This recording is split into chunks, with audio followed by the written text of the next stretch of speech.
Welcome on in, everyone, to our post-match coverage show of Manchester City Arsenal. Man City beating Arsenal 2-1 at the Etihad. Arsenal are only 3 points clear at the top of the Premier League table. Troy, what were your initial thoughts from the 90 minutes of football? Well, a lot to unpack. I think it's exactly the game played out exactly how we thought. Man City would have a lot of the ball. Arsenal would sit back in and try and hit on the counter-attack. I said it, I believe that Arsenal wanted to just get a draw. I said it on Champions Club. When we heard Arteta's language that he used after the game, he said to Anita, it's a different game to the Carabao. And it was like, why? Well, the only thing that's different is I don't have to win. I could draw the game. That was my conclusion from it. I thought Arsenal were exactly what Arsenal have been all season. Hard to beat, defensively pretty strong. Didn't really want the ball and then tried to kill you in set pieces. And unfortunately, Man City stood up for that and had a little bit extra in the final third. And I think today's more about how good Man City were in terms of mentality. Performance-wise, we agree they weren't great worst they turned, but I think mentality, Pep Guardiola didn't make any changes until the 80th minute, stuck with his team, didn't feel the need to tinker and was like, this is what we're going to do. Big games from Kuchenov and Mark Gay. And it was a wonderful City performance. A moment in time that it feels like everything came crumbling down for Arsenal these last 3 weeks. Now how difficult this is. I want to give them some credit. How difficult to have a full 11-month season being fantastic all the way through. Arsenal, the top of the Champions League, top of the Premier League. And in a 3-week spell, they're out of the Carabao Cup, they lose that to City. They're out of the FA Cup, they lose to Southampton. They're in the Champions League still, but they've just handed all the initiative back to Man City in the Premier League. How difficult and psychological could that be for them to moving forward? It's a roller coaster. I don't know how many months we've been talking about this game, like getting to this date. And oftentimes when you do that, right, it's a dud in the end, right? It's something turns on its head, a bad call, but today lived up to it, right? There was, even though the first half was a little bit sloppy, as a viewer, you could sense the tension, right? You could sense like that there was still so much on the line. The second half for me played out a little bit more like we all thought it would. An Arsenal side that's done what they've done all year, a Man City side that's done what they've done the entire season in keeping the ball a little bit better. And I thought at the beginning of this match, you asked me at halftime, right, what the prediction was. I said at the beginning, I thought that Man City was 1 goal better coming into the day, right? They seem to be a little bit more in form. But it's a game of margins, right? You talk about going up 1-0 and then immediately giving up a goal if you're Man City, right, with the Donnarumma mistake. And then Donnarumma, a little bit of redemption with the double save, right? And then you still have a chance. Was it Trossard, right, with the cross? Yeah, to Havertz. To Havertz, who that one, you know, Troy would know better than I. Probably just needs to be on frame at a minimum, and he doesn't. I mean, the He's game got to score, Charlie. I'll say it for you. He has to score. As a striker in that moment, you probably get one of those crosses every 10 games. But in a training session, they're the ones, they come in the box and you're like, oh, you can see the picture. Just guide it into that far corner. Unfortunately, again, the emotion, the tension, as that ball's coming, oh, this is my moment, you get really stiff. Maybe some tired legs as you're going up, right? You head it over. But I think this has created a wonderful storyline.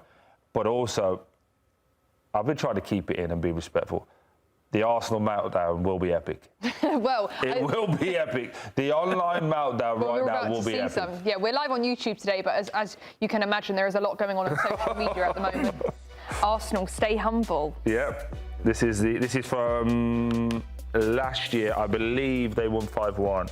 Get those bottles ready. It's happening again. Oh my gosh. This is going to be constant. It's got to be constant. Arteta has lost his mind, bottled it in the biggest game of his career as they are. Label printing companies will make a fortune with the amount of Arsenal water bottles we're about to see in the next month. How do we think Arsenal Arteta is going to be feeling after this game, Troy? I think they're going to be as low as a snake's belly. I said it after the the second leg against Sporting. The interview about fire and I'm on fire. That isn't anything that we've seen Mikel do before. That was him feeling a little bit of the pressure, but also trying to give encouragement to his players. Like, look, I'm looking forward to this moment. This is what we've worked towards. Come on, let's all go together. And I thought that interview before the game, then Declan Rice's images afterwards, we had a great shot. It cut to him and he's like, how did we draw to Sporting Lisbon? Like, he didn't have any excitement. Declan's talked afterwards. Oh, we want to win every game. We've been great. We're looking forward to it. Just rewind a little bit, Tony. Doku on UK coverage after the game against Chelsea said, next week's game is huge. We can't wait. Just the language in which they used was very much like, we're coming for you. And the Arsenal one was like, we've done well up to this point. It was a bit hopeful, as opposed to, Sunday, this is the one where we shut everybody up. And I just think the way that they've been speaking, it's going to create so many different people messaging now. Is Arteta the man to get them over the line? Have they bottled it? That whole narrative comes back again, which I actually think is unfair. Considering I said many years ago. You said that, Yeah, many years ago I did say, they lacked the cojones in the game that we beat them because they were a very nice team. I think this team is definitely not nice. I think there's more to come.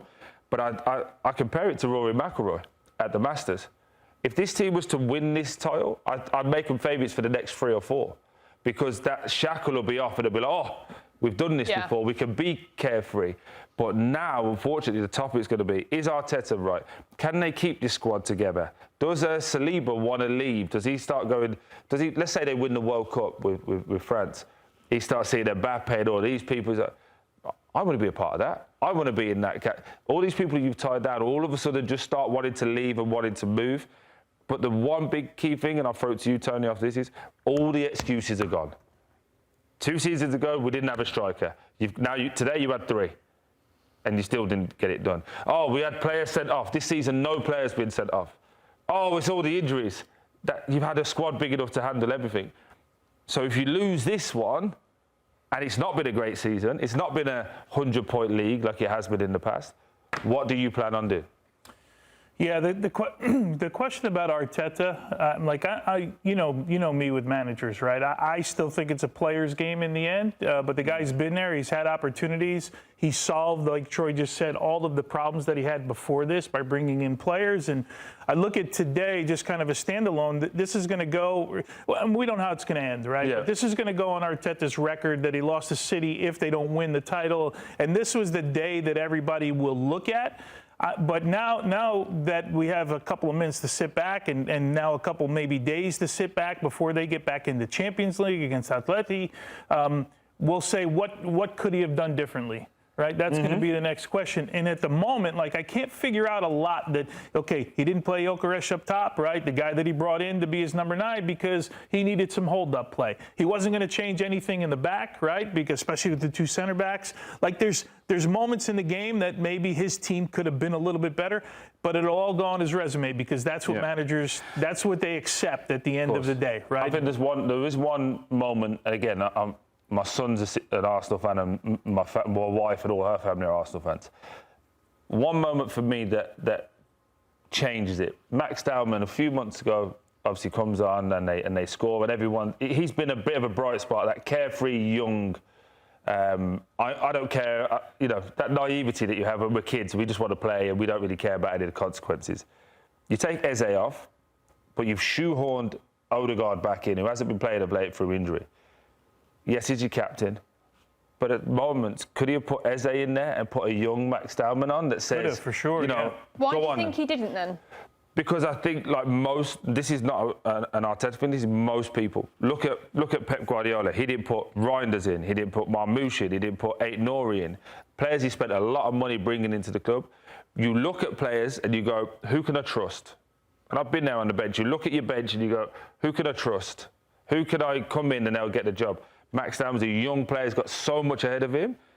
But he doesn't know if this moment's too big for him because he's never been in this situation. He doesn't know, does he come on, he's a bit naive and he gives the ball away. Now we lose the game 3-1. Actually, you know what? I don't have all these things, have a few seconds. Let me go with what I know. A Trossard is much easier to look down the bench and go, okay, Trossard's the guy that come in. Right? Yeah. It's just easier as a manager, right? Absolutely. It takes a little bit more risk. And then, you know, if Trossard, well, think about it. Trossard makes the cross. He makes a beautiful cross. And if Kai Havertz heads the ball in the 90th, whatever it was. He's a genius. He's a genius. Absolutely. Right? And he made a brilliant move, right? To start Havertz and to put Trossard in. And that's the difference for managers. That's why, you know, when we go back and this will be one of those days, you know, you go back 5 years from now and they'll do that little diagram about this game, right? Yeah. And they'll decipher everything that happened in this game and break it down and do all of that about tactics. And I just don't know what he would have done differently. Unfortunately, as managers, this is the job you sign up for, right? This is the job that the results are ultimately pinned on you at the end of the day, right? And he's had time to get it. For the record, I happen to like what Mikel Arteta's done with Arsenal with regards to bringing them back to a team that's going to compete all the time at the top of the table. I'm not a big fan of this year's style of Arsenal, but I also respect the fact that the man said, hey, look, at the end of last year, we're really good at something, right? Yeah. Let's try and, you know, there's attacking, there's defending, there's restarts, there's the mental part of the game. Like, we're really good at something. Let's be as good as we can at what we do. Some people don't like it. It's not my favorite style of football. If I had to pick style of football from these two teams, I watch City every day of the week. Right? I'm not a City fan and just a footballing fan. But I respect Mikel Arteta and his staff for understanding who they are and trying to get the best out of that. I still think in the end, Man City's a better team. Yeah. Right? We're getting a lot of comments here. There was one that, Troy, I think you kind of pointed out to me. One more loss for Arsenal and it's over. You kind of shook your head at that. Obviously. Yeah. It's not in your hands now. Well, we're looking at the remaining fixtures. Man City are playing Burnley on Wednesday. If they win that, then it's... Would you say they're top of the table, or it depends on how many goals they are top of the table because the goal swing now, the goal difference. So if they are to win, they will have a better goal difference, because you have to remember there was a 4-goal swing in it today, and they've obviously taken those out a goal. They've got a goal better, and Arsenal got a goal worse. So there's 2 taken out of it there. If they are to beat Burnley, you would imagine it'll be 2 or more better. I think the difference now for Arsenal is normally that Newcastle game would be a really difficult game. Everything that's going on with Eddie Howe and Nair all over the place at the moment, that's become a lot easier. Fulham, West Ham, Burnley, Palace, you would normally go, job done, you know they're going to win. West Ham have turned a bit of form, they're fighting for their lives. Fulham and Marco Silva have had this weird season where they've not really done anything. But in the middle of this, Champions League semi-finals, you have to prioritise one of the 2. And I don't think with what we're seeing at the moment, Arsenal can keep running these players into the ground and doing it. Man City, on the opposite hand, all they have to worry about now is this. Yes, there's an FA Cup in there, but if we win this Premier League with this squad, because remember, talk to the bench, he could go for a FA Cup game, he can put Trafford in, Reinders in, John Stones, Aki, Marmoush, Gonzalez, Aït-Nouri, Savinho, Foden. That's still an unbelievable team that he puts in. But these games here have all become a little bit more difficult. I think there's still a little bit of twist in this with Man City. I think they beat Burnley. Everton are going for Europe. Brentford are going for Europe. There's a lot of teams that all of a sudden just become a little bit difficult. And we're seeing Pep Guardiola's record in the last 6 Premier League results by season. And look, it's a lot of wins. How much of an advantage is it having? Is that only 5 losses in all of this looks season? Like it. Yeah, it looks like it. 5 losses in the last 6 games of the Premier League since he's been there since 2016. Tony, how much of an advantage is it having Pep Guardiola? Excuse me, how many times have we seen them run the table at the end of the season? It's been, you know, he joked, a week ago about when it gets sunny out, you know, our team, we like the sun, all of that stuff. Well, yeah, I haven't been in England for a while. You guys have, but it seems like it's getting sunnier every day right now, right? This record is amazing, right? It doesn't bode well from an Arsenal look, right, into this, but there's still a lot to play for. Those 2 schedules, obviously City has the 1 extra game, right? Those 2 schedules we just saw are fairly even, right? But for Arsenal, you mentioned it, Newcastle, a manager under pressure. They're both going to play Crystal Palace. They're both going to play Burnley. You know, Fulham is a little bit of an outlier because they're really not going up and they're not going down. They're sat right in the middle of the table. Palace, like Villa, though, have to start worrying about the Europa League. So they both play. They're on both of their schedules with Burnley, a Burnley side that, of course, they need to pick up 3 points against.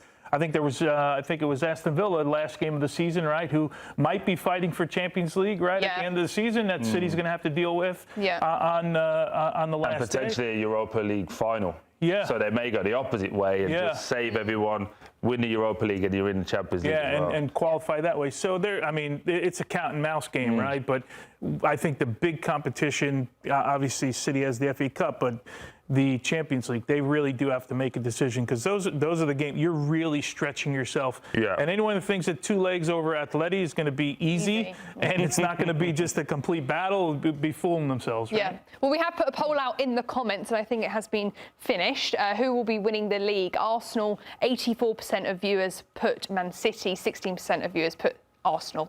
Do we agree with the 84%? Absolutely, you have to. It's about a feeling, right? And Man City just won, and they're on a tear. Yeah, but we are going to be taking a quick break. We're going to be discussing this game on the other side. We're going to be talking tactics, more about the managers and the upcoming fixtures. So stay with us, everyone.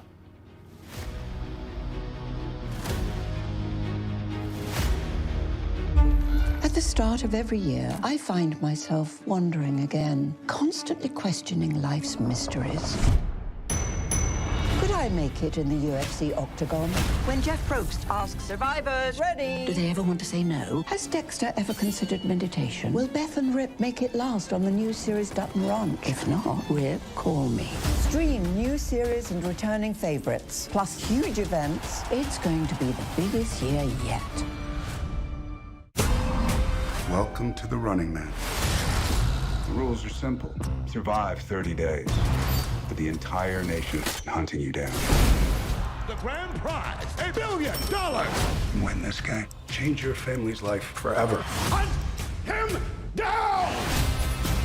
People will sell you out in a heartbeat. What is happening? Welcome to the Running Man. I'm back. I'm really back. Why am I here? I'm not dead, right? Disruption on this campus will not be tolerated. If I look crazy, it's because that's how I feel. I don't know how to live in 2 worlds. There are others. But they're not like us. We need to get out of here. Now. Open your eyes. Paramount Plus has a mountain of movies. Wow. New movies. Timeless movies. Guys who are running out of time movies. So get in on the latest blockbusters.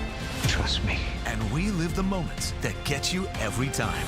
And that's all I have to say about that. A mountain of movies. Now streaming on Paramount Plus. Welcome back in, everybody. A huge result for Manchester City in the Premier League today, beating Arsenal 2-1. The gap at the top of the table is now only 3 points, and that could be taken down to 0 points on Wednesday if Man City were to beat Burnley in the Premier League. Why don't we talk tactics then, Troy? Where was this game won on the pitch if we're looking at an all-22? Oh, really, really, really interesting. I would say, where would I say? I would say it was won here. These guys. These guys won it for Man City. They were able to take Arsenal deep into the box.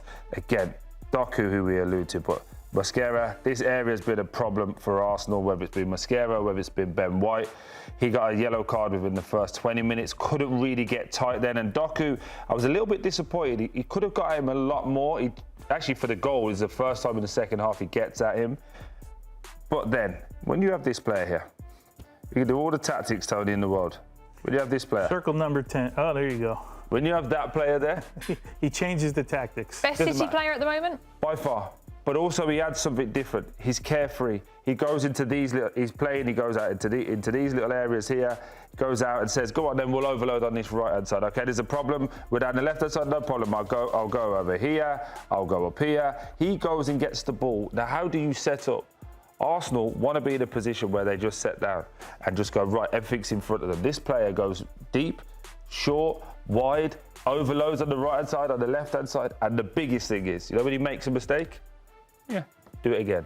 And you know why he's allowed to do that? Because circle the two guys behind him. Yes, I was about to do that as well. Yeah. And Bernardo Silva, and the way that they get around the field, and the way that they are the cover and balance. When you have a guy that's the world football doesn't have a lot of 10s anymore, right? Yes. We're a little bit more structured. When you have a guy like that, you have to have guys behind that can be the cover and balance. And I think that's what you get out of Rodri and Bernardo Silva. Bernardo Silva shows up in places that players aren't supposed to show up in at the right time 100%. all the time. There right? was a moment in the second half, 87th minute, ball gets whipped into the box. Gyökeres is coming in to head it, a diving header at the back post from Bernardo Silva.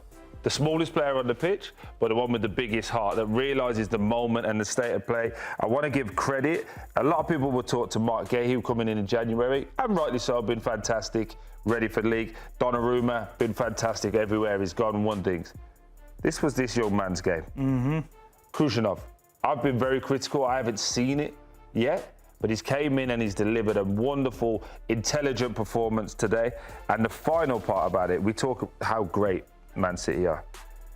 You have to say, didn't turn up, didn't turn up, didn't turn up, didn't turn up, didn't turn up.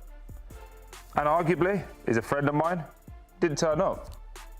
And when Arsenal don't have this many players not turning up and putting a level of performance in that you would expect, you have to question it. You have to question where they were. Now, are they tired? Of course, many games. But Tony, we've both played in huge games for us respectively and said, I don't feel tired.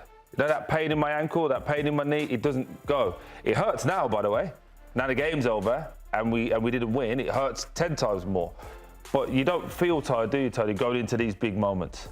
No, no doubt. And this is where you mentioned the midfield, right? It's the first thing you pointed out for City. And, of course, on the other side, that's the part where maybe you lose. I'd put a special, I don't know if it's a circle, a box, or a star around Erling Haaland, right? Okay. Because in a moment where this wasn't his best game. Yeah. He wasn't all that involved in the match, especially the first half. But when we talk about world-class strikers, they change the game when you have one moment. Yeah, he hasn't had a goal 100%. in the Premier League since February, and for him to score in this one. And we talk about all the finals that he's played in, right, where he hasn't scored as well.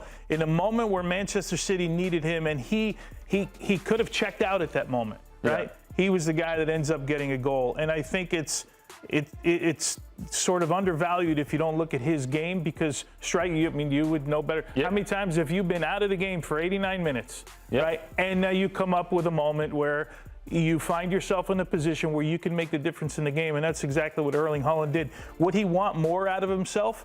Look, a goal a game is beautiful. But would he want more out of himself? Maybe the pass that he made in the first half to Semenyo. In other moments, no doubt about it. But in the moment that they needed him and he needed to show up in the right spot at the right time, Erling Haaland showed up. Yeah, and just to follow it up, the one thing he did, which not many people do to this Arsenal back line, he occupied both of these two centre-halves.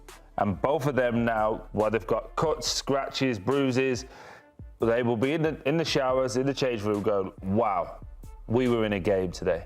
And that, for me, has been a point where I would like Erling to do more of that. If he's not playing well, the likes of a Victor Osimhen, if he doesn't score, you know you've been in a game with Victor Osimhen, because his elbows, he's running, he's doing everything. Sometimes Haaland lets these moments in these games pass him by.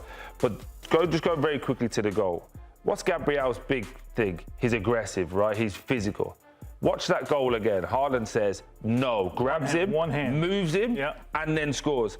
As a striker, that was kind of my game as well. When you have that and you score, that goal feels 50 times better than all of the goals he scored before. Because I've taken away your bit, the bit that you like to do. I've taken that away from you, and I've scored. You now are you're eating the grass as I'm celebrating. That just feels so much better for Erling Haaland. And one last one on Donnarumma. I was about to ask. Oh, yeah. Yeah, he could have folded in this game. 100%. You talk about world-class strikers being out. Essentially, he was out of the game, right, with a goal that he gives up in the moment that he gave it up.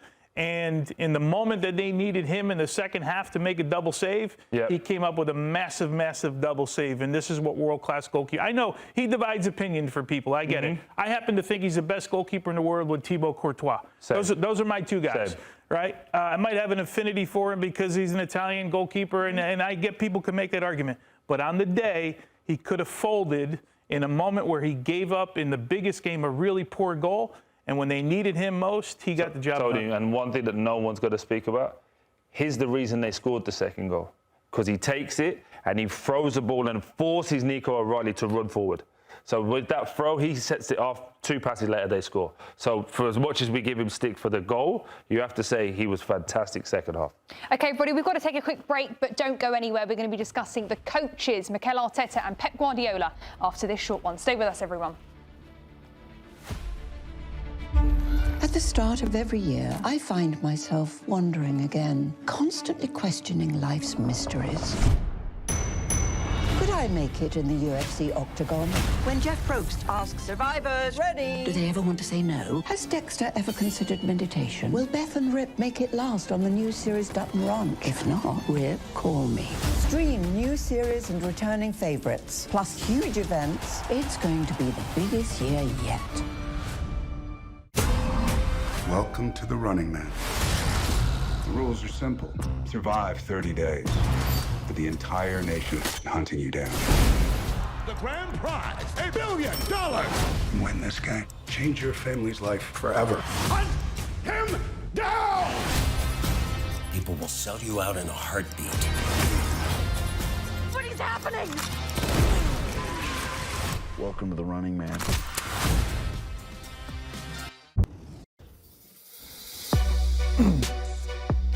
Welcome back, everyone. Now Manchester City getting a huge win over Arsenal 2-1 to go 3 points near Arsenal. If Manchester City are able to beat Burnley on Wednesday, they will go top of the table.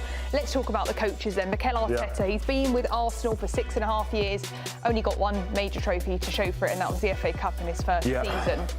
Do we think... Behind closed doors, right? With no fans there, that one. Yeah, during COVID.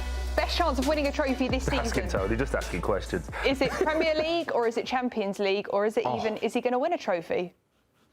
What do we think? I don't think he's going to win one, personally. I don't. I thought the Carabao Cup, we said a few weeks ago, would be the moment that it broke the spirit of this Arsenal team. Not necessarily the coach. I think if you put both coaches in a room and it was like, you have to fight to the death, Mikel Arteta comes out because he wants it so badly. I think Pep's just got that know-how, that little intricate moment, that little thing that separates him from being one of the best coaches, if not the best coach of all time, and the rest. And I think in years gone by, Arsenal got to look back and go, if he wasn't, Liverpool will do the same. If he wasn't around, we could have had more. Yeah, we could have had so much more. And no, I think tactically, they found something there with Nico O'Reilly at left back. The way that they allow him to come into the middle of the pitch, the way they allow him. He's got 9 goals from left back, big goals as well. I think the City just have something. I think for Arsenal, unfortunately, that hoodoo just gets bigger. It gets louder. I don't believe they're going to win the Champions League. I think Bayern and PSG are too good attacking wise. Because, by the way, if they get to the final, it's going to be this game. They're going to sit back in, they're going to try and counter-attack, and I think Bayern and PSG just have too much. Tony, 64% of our viewers think that if Arsenal go trophyless, Arteta should be sacked. What do you think? It's such an easy argument, right? Yeah. I can understand why you make it, but then you got to find somebody to come in. Pep Guardiola's not coming in the door. That's the problem. I always tell when you want to fire somebody, okay, perfect. You want to fire him, great. Who's the person coming in that's going to do better than he did? And who's the guy that's going to get you over the top? Yep. You're not getting Jurgen Klopp. You're not getting Jose Mourinho. You're not getting Pep Guardiola. Ancelotti. I think he's done a great job. I understand the trophy thing. Let's see how it plays out at the end of the year. He might say his job is over, right? When he might walk away. That's a good point. Yeah. But for now, they got to hold on to some hope that they can win something. You don't have faith in them in the Champions League? No, I think that I've said forever, the Champions League comes out of the other side of the bracket with Bayern and PSG, regardless on those two teams. Yeah. Yeah. No, I agree. I think they're going to have more of a struggle against Atletico than people think. Yeah. I think because both teams do the same thing. Both don't want the ball, and it's going to be who can impact the final third better. And if I looked at it on paper, I would actually say Atletico have got better attacking players than Arsenal do, but I think Arsenal got a better defence than Atletico do. So it's going to be really interesting, but City, for me, are the team to talk about. Well, everybody, we do have a lot more coming up. Serie A on the other side, Juventus taking on Bologna, and at 5 p.m. Eastern, we have scorelines. So stay with us on the Golazo Network, and we'll see you after this short break.